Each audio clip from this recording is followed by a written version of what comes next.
What's going on, Washington Football Nation? It's your guy Rio, and we're back with another episode of Rambling with Rio. And I got Washington royalty with me today. I got the legend Santana Moss in the building. What's going on, Tanner? Ain't much, buddy. How you doing, man? I'm doing great, man. How's your health? Are you good right now? Yeah, I'm good now, man. I'm like everybody else. I caught this cold and stuff, well, the Omarion version of the COVID, they call it. But Man, yeah, I was down, man. I've been down since the weekend, and hopefully, what I mean, I'm good now because I'm vaccinated and everything. So I'm hoping to be back full strength by next week. man, because I was saying, because the team might need you to check in next week, man, because the game's just been Yeah, postponed to Tuesday night at n- 7 p.m. You got something left in the tank if they need you to n- suit up? no bueno, not at all. Oh man, how does a team overcome these type of odds? We got like 24 players on the COVID list right now. We're in these wild times still. Like as a coach or as a former player, like how do you get through something like this? I mean, man, you honestly have to just hope that the other guys that you have on the team are developed enough to go out there and become starters or play as they should be ready to play. I've never seen anything like this ever. Last year and this year, with the circumstances of COVID and everything, we have to, basically, abide by the rules and abide by whatever we have when it comes to these games. If we have to go into the situation that we're going into now. But I just never saw anything like this where you could be playing with half your team. And it's I watched Denver last year play with a wide receiver at quarterback, and At I, quarterback, yeah, I, I that was can't wild. I couldn't imagine us being in that situation. But you never know, man. So all you could do is hope and pray, and especially with everything on the line right now. These games are very meaningful. So you will hope that Washington. I can't speak for nobody else, but you will hope these guys have enough to go out there and try to see themselves playing to the postseason. Oh yeah, man, this shit is wild, man. Like I've never seen like we've never seen anything like this, man. Like this Yeah. virus is very real, and Hmm. like we go from one week where we don't really have to deal with, we only have a couple guys on the list, and then we go to this week, the whole quarterback room, we're hiring guys off the street to come in and Yeah. expected to still go out there and perform. Now it's pushed over to Tuesday night at 7 p.m. and now it's more like a prime time atmosphere. Like man, like how do you Yeah. how do you get the guys up and ready for that, man? Well, I'm pretty sure those guys who wasn't going to be ready by this weekend, that's a plus for them, and that's a plus for the team as a whole. They're going to be ready. One of the things about being a player, we have to be ready for opportunities. When they're given, and when situations allow us to have a chance to take advantage of it, like this situation. I'm pretty sure all those guys are going to be ready, and they're going to be thankful that they was able to have a couple of more days. I'm thankful, as a whole, just to say, hey, man, because I couldn't imagine it Sunday. Sunday we was gonna get boat race, Oh up out of man. that damn stadium in Philly because it was no way you could see that team that we had. I mean, bro, it was like 20 something players on the list. So you mean tell me Hell out of yeah. 48 guys that we dress every weekend, 28 of those, 24 of those guys, or 21 of those guys can't play? Come on, that's impossible to even imagine. So I'm just happy, man, that the NFL woke up and realized they can't allow this thing to happen. Hell yeah, man. I messaged Jason. I say, yo, if y'all need some fans, man, I'll suit up, bruh. Give me league minimum. I'm going out there, bruh. I'm coming Yeah, at like them. the But it's a replacement rival. guys. Yeah, Hell yeah, the yeah. scab team, bruh. I'll do it, man. Like this is crazy. Like this feels like a SNL skit or something. What we're going through with the league right now, what we're going through in the world right now. But Yeah. it's a rivalry game. It's still a rivalry game. It's a division game. Hmm. NFTs for the sole possession of the seventh seed right now in the playoff race. Did you get up for division games more than normal, or is that more of like a fan base thing, the disdain that you have for like the NFC East team? Um, I mean, I got up for every game each week. The Cowboy game was a little different. You almost felt it in the atmosphere. Mm-hmm. But to be honest with you, once you get out there against any opponent, man, it's time to go. The Giants and the Eagles always a tougher team to me when I was playing. We might not have Mm-hmm. won every match against the Cowboys, but that game wasn't as tough as playing the Giants or playing the Eagles. At one time, I thought it was impossible for us to even beat the Giants. Like, I beat them. We split like my first year here, we split the games. They won one and we won one. But it seemed like the years after that, man, it was just tough pickings with those guys. But the year that they won the Super Bowl twice, both of those years, we beat them. We beat them in both games, and it was I odd to know, me man. to see us go out there and handle them, and then they end up winning Super Bowls those years. So, but they was always the tougher opponent. The Giants have always been the one in this division that I just feel like they basically own this division for a long time. But as a player, you get up for them all. It's just certain games just have that, just something about that atmosphere of that game, man. It just brings a little more out you. Yeah, you could tell versus Dallas, there was always a little something extra because you used to get them boys to work every single time, man. Like I would never forget where I was at when you caught the two touchdowns in Dallas on Monday Night Football. That was your second year with the team or the first year? It was the second year, First year, right? second game. Oh, First first, year, yeah, oh yeah, second second game. game of the season, Monday Night Football, Yeah. man. What did that feel like happening live? It was like me just preparing to go out there and make plays. Honestly, I didn't feel it. I didn't feel what had transpired until after the game was over, because like I said before, like folks ask me all the time, like, what was the best game you ever played in? And they'll beat me to it. Oh, I know what game it is. And I'm like, which game is it? And they like that Cowboy Monday Night Miracle. And I'm like, no. Because me as a player, I played in some games where from start to finish, I rocked. I kicked ass the Jacksonville. entire game. The Jacksonville game, the Giant Woo! game that same year on Christmas Mm-hmm. Eve. Like those, Christmas to me, Eve. those are my favorite games. Like those are my best performances. And so when people speak about that Cowboy moment, Monday Night Miracle, I'm like, man, you know what? I appreciate who I became during that game, but that game sucked.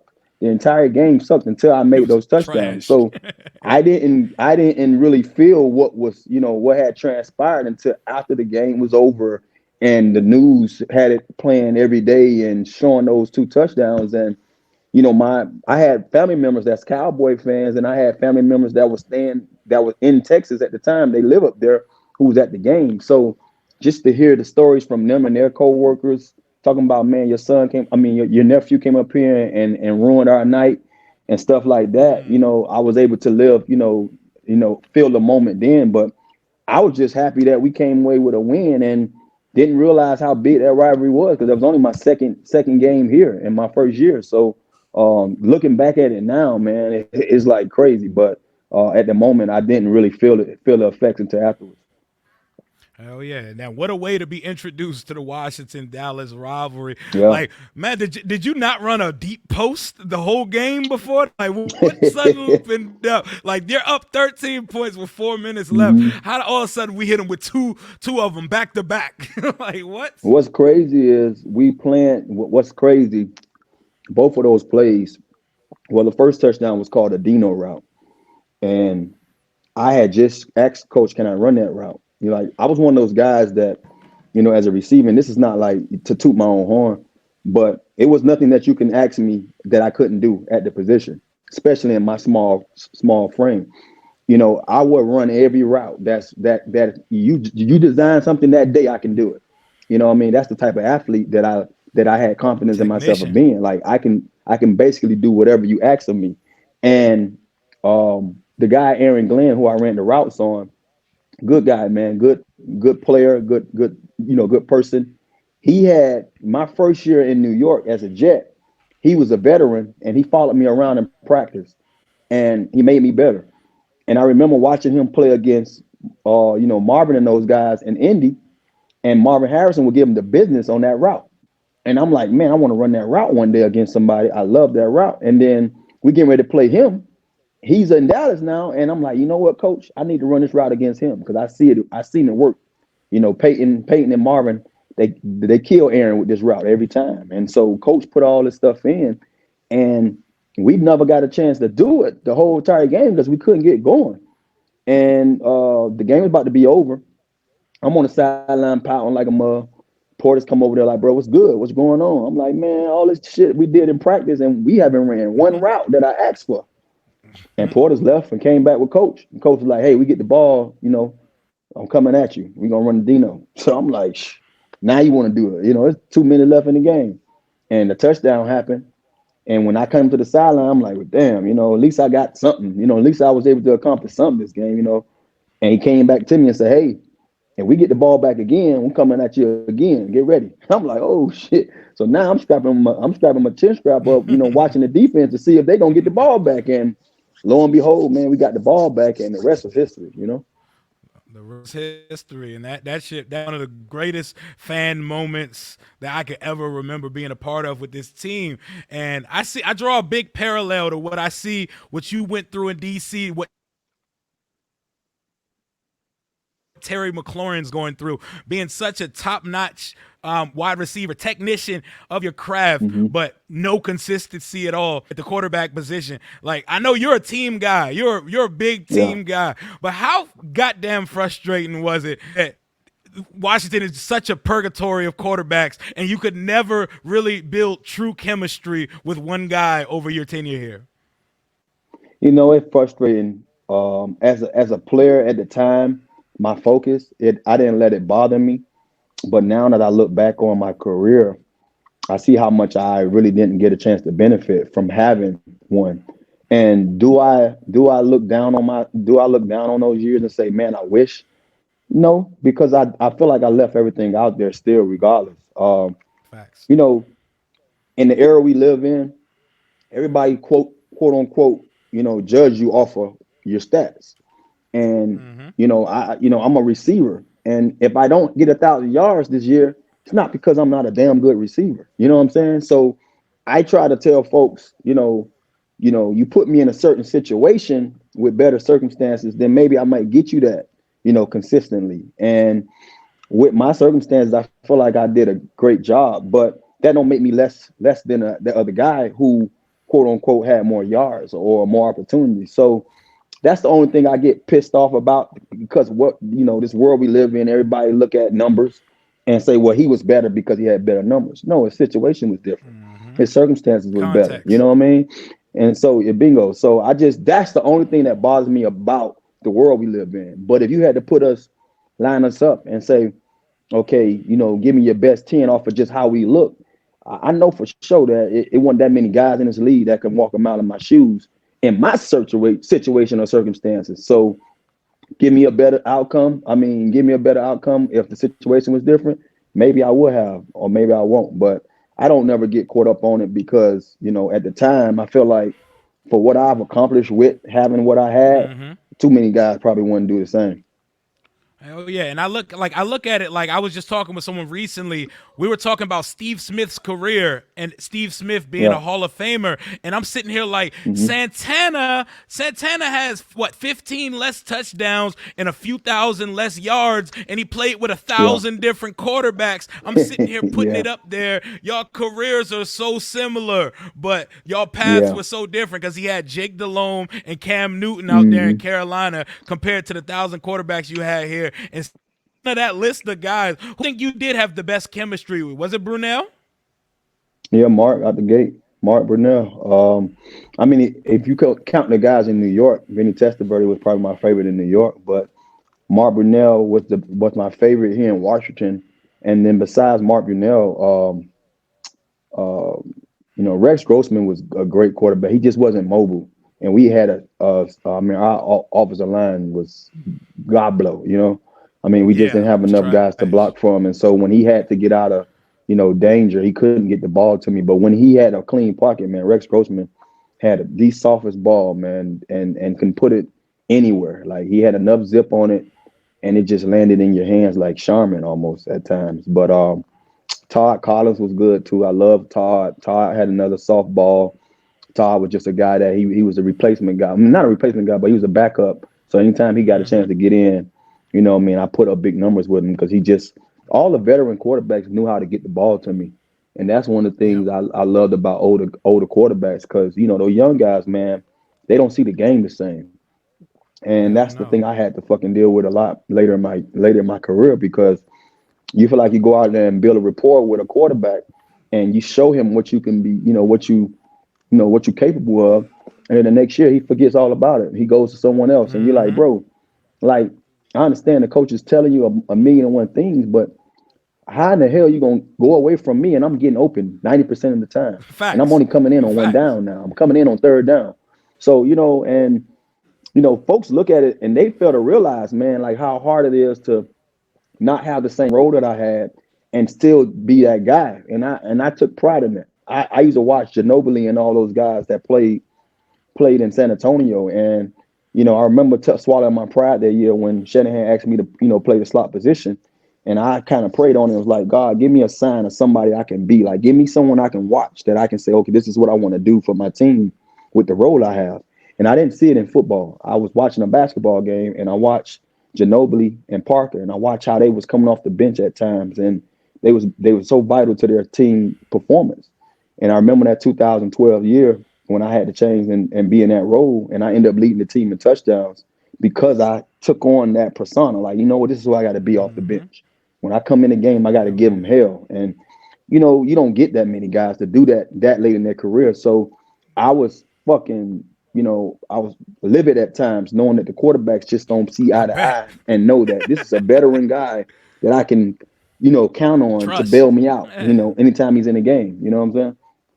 Hell yeah. And a lot of veterans, like, I like to look at Vince Carter as one of the greatest athletes at aging we've ever seen because Yeah, he swallowed his pride and his ego yeah, to just play a certain role down the stretch where there's guys like Iverson who couldn't stomach not being the superstar yeah, anymore and yeah. they faded to almost immediately when their career was starting to go downhill. But like, Hmm. I love the way you age. And speaking of that 2012 season, I gotta ask, bruh, how quickly did y'all realize that RG3 was corny as shit, man? I man, you know what, man? It's crazy, man. And I'm, nothing against RG, man. RG was different. RG was very different. We That's a understood that. He different was cat. raised a lot different than us. He was intelligent though. That's one of the things that stood out to me about that season. Now the stuff that Mm-hmm. transpired after that season, what I mean, I'm pretty sure that people know enough of it for me to not to have to speak on it. But he was Mm-hmm. different, man. Like I thought the world of him in 2012 because I was just like, bro, I never seen anybody attack the league the way he did. I mean, he was just Yep. phenomenal in the role that these coaches made for him as a quarterback. And I just look back down that road and be like, damn, man, if only if he just realized that he could have took this thing and still be playing right now, with that kind of offense behind him. But I understand too the quarterback position and just knowing how to play the position. Some guys can't take the pounding that he is probably going to have to take, to endure. I look now at Lamar Jackson and I smile about it because Lamar is from where I'm from. He's from South Florida. And Mm-hmm. that's the kind of football we play. That's the kind of kids that we groom. The way he plays the game is how we groom my quarterbacks. My quarterback was like that in high school. And I say to myself, I'm like, now the league is starting to adapt that kind of a quarterback. And if RG could have just held on a couple more years, man, to me, I think it was nobody doing it better than him that at that time. And it's just crazy how, now you look at him. I mean, he's a great analyst. He's very intelligent. He's very articulate. So he's going to have a Mm-hmm. long career doing that as well. But I would love to see him still playing the game and doing some of the things he did in 2012. Yeah, that ego. You know what I'm saying? It could help you. It could also kill you, man. And I know y'all. I just Yeah. remember y'all looking at him crazy some of them games, man. But like, how soon could y'all tell that Kirk was the better option for y'all? I knew Kirk was a better pocket passer immediately. I mean, you watch him in practice. He just he dissect the damn defense pre-snap read and won't have to bust a sweat in the pocket. And especially me being on the sideline a lot watching. When he's going against the scout team. I'm like, oh, okay. I mean, when he's playing the scout team, role for our defense, I'm like, well, damn, this guy, I'm Hmm. just watching it, and um, what kind of jumped down on the screen to me also is the first game that RG got hurt in the middle of the game. I think we was playing Atlanta, The Ravens. and Oh yeah, yeah, no, no, no, Atlanta, I think Atlanta. Yeah, he yeah, hit you with the deep playing the ball at Falcons. home. Yeah, Yeah, Kirk got in there the first play, and I had ran that play 2 times already with RG with the same look, and RG up didn't the see it. seam. He went to the guy who we knew to throw the ball to because I'm the clear out guy. But coaches always was saying, coach was saying, in meetings, he like, hey, Tanner role is to go through the two safeties or take the one that's nearest, who's coming in for the dig route. But they might not catch Tanner sometime. They might let him go. So if he's open, he's the first guy you look at. And I would run right through the middle like, fuck, RG ain't look at me. But that's what you expect from a young quarterback. And Rookie. Kirk got in there, and I'm reading. I'm watching that defense pre-snap read, and I take a couple of steps off the line of scrimmage, and I'm like, oh shit, they let me free again. And I look back, and a good thing that I'm one of those guys that I always run my routes full throttle. I look up and the ball coming. I'm like, damn, Kirk saw me, and I just caught the ball in stride and kept it moving. So when I came on the sideline, I'm like, you know what? That's special because here's a guy who's been thrust in this role because of an injury, and you would have thought that we ran this play 25 times together the way he threw the ball to the guy who was supposed to get the ball. Well, yeah, I got two more things for you because I know you got to run. But the team has self-admittedly botched the whole announcement of your boy Sean Taylor's jersey retirement. Like, did that make you feel a way how all of that transpired? No, I didn't. I was asked this the other day on a podcast, and I told everybody, look, we would have wished we could have did this thing the best way we know how and did it as a redskin, still as a redskin and all that other stuff, but it did. But I think at the end of it all, you look back, it's done now. The family got a chance to, you know, witness it. And regardless of if it was something done in a way where the fans can appreciate it more or not, it's done. And I look at it like this. Folks get, they panties in a bunch when things ain't done the way they want it done. And then here we are. We got, stadiums that half of our stadium not even filled with our own fans. So I Shit, look versus at it like, Dallas, it was more it's than like half. them. Exactly. It's them if you do, them if you don't. So you could never please anybody, man. And I had to find that out the hard way. Don't matter what you do, man. You're always gonna be ridiculed or criticized, and people are never satisfied. So, I'm the guy that whenever it comes down to anything in life, I'm not looking at the situation as, oh man, they should have did something differently. I'm looking at it as, thank God they got it, out the way, and we can always remember that it's done. We can always remember him, and his legacy will never be forgotten. Absolutely, man. We throwing up the 2-1 forever. How the hell did y'all play on Sundays at a high level off the Henny? How the hell y'all do that, bruh? It's in our nature, man. Honestly, man, it's something that happened to me. No, see, it's a story within the story. So the way I discovered that I can play, you know, with a little liquor in my system, I had my son in 2000 when I was in college, and that year I had qualified the year before to go to the Big East track championships. In the long jump, in the triple jump, the 4x1, and something else. And that year come around, track season come around, and I'm telling my coach, like, look, I'm not participating this year because I want to focus on football. And at the same time, my son going to be coming in that week, so I know I'm not going to be available to come out of town. Well, fast forward, my son came on that Monday, May 1st, and the track team was going to leave out of town probably like May 4th to go to New Jersey for the Big East championship. So coach told me, say, hey, Tan, I got a ticket for you, man. I say, coach, I'm rushing to the hospital now. My son's, my girl's in labor, about to have my son. So he said, congratulations, and just know, man, if you ever decide you want to come, I had ran track the whole year already. Indoor had them pass, and this is the first time that he's trying to get me to the outdoor championships, just knowing that I qualified for it. So long story short, man, I told him thank you, but no thanks. And then my son come, and then they say, well, he gonna have to sit here for a week in the hospital until we, He Okay. had the jaundice or something. I don't know the word for it, but they had to get his color up, and he had to be Oh, in yeah, the jaundice. incubator for a Yeah. week. Yeah, John, that's what I. Okay, so yeah, so I said it right. But so I called coach like, look, it's no way in hell I'm gonna sit in this hospital for a week. So I got an opportunity. I'm gonna stay here for a couple of days with them from Monday to Wednesday. I stayed in the hospital, and then Thursday I caught a flight out to New Jersey. Like, what the heck, man? I'm gonna come up here and participate. Can't be that hard. I'm a jumper, and my 4x1 made it, so I know I can run a 4x1 without having to really break up. That tough of a sweat, much of a sweat. I mean. And the night before, man, all the guys who's up there, we had half of the football team there anyway. So it was Reggie, Najee, Ed Reed, all those guys was running track as well. Squad. And they just celebrated with me, man. We all got on Mad Dog. We was, you name it, bro. We was up partying, man, before the Big East championship, all because I just had a little boy and they was happy for me.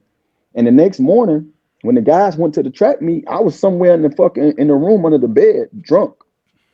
And they was looking for me, and someone came back and got me. I finally woke up, and one of the coaches came back and grabbed me, and all he told me, like, look, bro, I don't know where the hell you was at, but we've been looking for you all morning, but you're late. The 4x1 finna start, and you on the first leg. So I'm like, shit, I'm hungover, bro. I'm drinking and trying to chug some water. Man, I literally got on the track, ran the 4x1. We won the 4x1. I tore my leg up. Insane. I ran over to the long jump pit. I got my mark, and my first jump was a PR. My second jump was a PR. My third jump was a meet record. Oh my So it was God. like, what the fuck? So they went to testing me immediately, and I kept telling the people like, look, all I got in me is Mad Dog. I ain't taking no steroid, no. I got Mad Dog 2020 in me, And so Oh my I go God. from the testing, and they telling me like, look, you got to come back and get your mark for the for the triple jump now. And then I go straight from the test to the triple jump, and my first jump is a meet record and a PR. So I'm like, this is crazy. So that was the initial first time that I realized I can compete intoxicated. And so I took that from track. And when I got into the football season, I would just have a squig, man, like to get my mind right. And man, we was doing it for so long, man. It didn't become a thing until Coach Zorn found about it, and he called some guys out, and then he told guys who was doing it need to stop. And I was playing at an all-time high that year doing it. And I had, got bombarded with it by one of my receiver coaches. And I'm like, Coach, now I ain't want to talk about that right now. I go talk to the head coach myself. And I'm walking through the hall, and I asked Coach Zorn, I said, hey, Zorn, you got a problem with me drinking here before the game? He looked at me like, Tanner, you one of those guys doing it? I'm like, yeah, that's why I want to ask you, because I ain't here to talk about nobody else. And he was Crazy like, the no, coach don't man, know. you've been one of my best players. So I was like, as long as you ain't got no problem with me doing it, I'm gonna continue to do it. So Yeah, you got I mean, it like was it, y'all it was should have really had nothing, Zorn hit man. some yak. Y'all should have had Zorn hitting that Yeah, yak before the game. never All know, right, man. He just to probably would have close. had a longer stint with us. He might have, man, because that man was under big stress while he was here. But last question. Don't get yourself in trouble, but if it was your personal decision and personal preference, what's the name of this damn football team in your eyes? It's a good question, man. I have none because I never kind of got into the involvement of what the name is going to be. I think I'm one of those guys that I'm just going to accept what it is. You know what I mean? I'm praying that it's Mm-hmm. just something that we all can be proud of. It's hard to Yeah. remove ourselves from what we had to remove ourselves from. But like I said, also with that situation, if that's the right thing to do, then I'm all for doing what's right. But right now, man, I'm also in favor of just Washington football team. As hard as that might seem, Mm-hmm. if it ain't broke, don't fix it, man. I like it. It rings to me. It might not ring to Okay. everybody else, but if you could find a mascot to throw on that, I've been fine with that. But Okay. I So you know it's don't gonna you don't got come a sooner dog or in the later, fight. man. So I'm hoping to just, yeah, I don't have a dog in the fight, man. I care less. I just want it to be something that we all could be proud of. Okay, I appreciate that, man. I appreciate you taking the time for kicking it with me for a half an hour. We were supposed to go 15 minutes. I appreciate that. If there's anything you need to plug, any social initiatives, anything you want to shout out while you're on the show, go ahead and do that right now, and I'll let you go. I mean, not really, man. For the listeners who want to, indulge in anything I'm doing. I mean, they can always follow me on Instagram, 8 to the 9. Facebook, the same thing, 8 to the 9. And, my foundation, 89 Ways to Give. We do a lot in the community. We do a lot for, our youth. So if you ever want to, back me in that, you can find me on www.89waystogive.org. And but as always, man, I appreciate the opportunity. Hell yeah, man. Hey, send any of your guys my way. Tell D Hall I've been looking for him, man. Already, hey, if Until you ever need next. me again, man, I'd love to get on with you a little longer, man. So this, All holler right. at me next time. I'll get on a little longer if you want to talk, talk about some other stuff. Exactly, man. Because I could do this all day. This channel's called Rambling with Rio. Because I could talk all day. We keep it light and we keep it regular over here, man. None of that media looking Yeah, for a viral clip type shit over here. But until next time, yeah. hell to the nameless football team. Deuces.